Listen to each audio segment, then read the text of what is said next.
Welcome to Multiversal Explanations, a place where you go to when you want to learn all about various universes. Sean here, and today I'm going to be bringing you the start of the history of Batman, going all the way back to 1939, the Golden Age.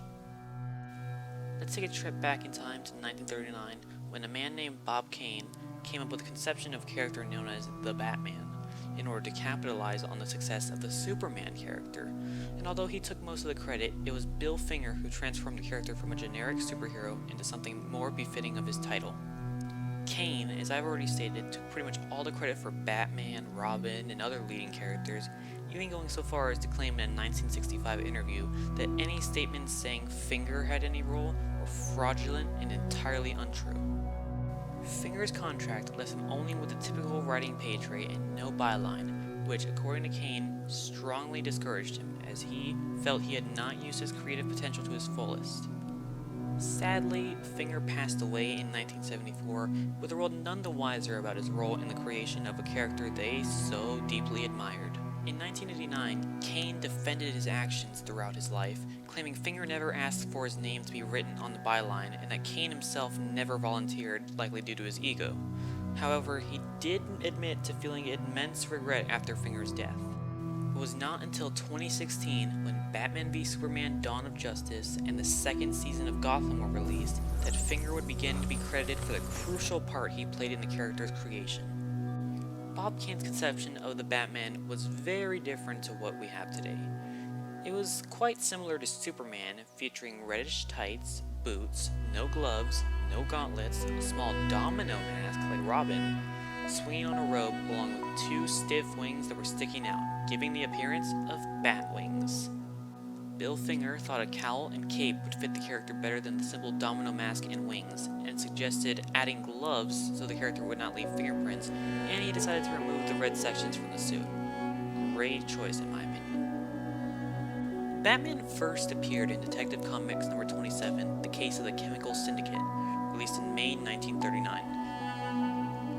The story revolved around a man, known only as Lambert, having been found stabbed to death, with his son's fingerprints being found in the knife.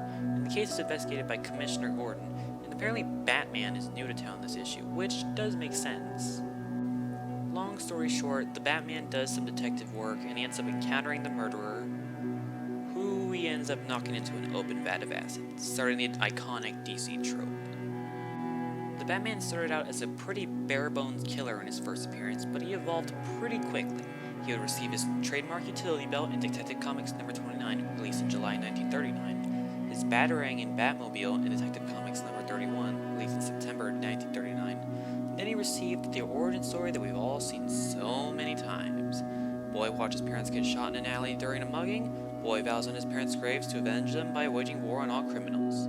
In Detective Comics number 48, released in April 1940, Batman started to become somewhat softer in tone, as it was in this issue that Robin, the iconic sidekick, was introduced.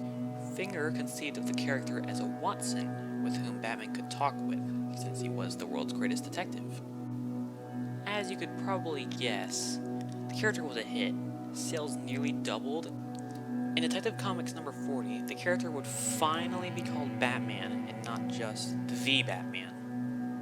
Later that year, Batman would receive his own spin-off series, and in just the first issue, we were introduced to Catwoman and the Joker, two of Batman's most iconic enemies. It was also meant to be a pre-Robin inventory story, meant to release 10 issues before Robin was created, showing Batman shooting monstrous giants to death.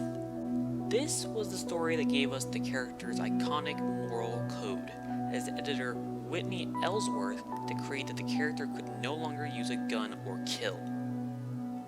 Due to World War II, DC Comics adopted a post-war editorial direction that increasingly de-emphasized social commentary in favor of lighthearted juvenile fantasy.